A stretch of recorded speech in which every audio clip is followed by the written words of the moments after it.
অনেকে বলে মিলাদুন্নবী রাসূল পালন করেন নাই, আমি বলবো রাসূল মিলাদুন্নবী পালন করেছেন। কিন্তু কিভাবে পালন করছে দেখেন। রাসূল মিলাদুন্নবী পালন করেছেন, তিনি প্রতি সোমবারে রোজা রাখতেন। প্রতি সোমবারে সাহাবায়ে কেরাম জিজ্ঞাসা করছে, আপনি প্রতি সোমবারে রোজা রাখেন কেন? রাসূল সাল্লাল্লাহু আলাইহি সাল্লাম উত্তর দিছেন, ফীহি ওয়ালিদতু ওয়া ফীহি উনজিলা আলাইয়া। এই সোমবারে আমি জন্ম হয়েছে, এই জন্য আমি সোমবারে রোজা রাখি।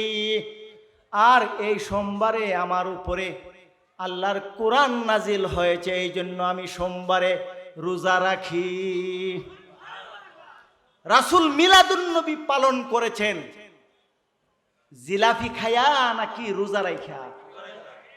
তাহলে আমাদের মিলাদুন্নবী পালন করা রাসূলের মিলাদুন্নবী পালন করার সাথে মিল হইল নাকি বেমিল হইল বলেন?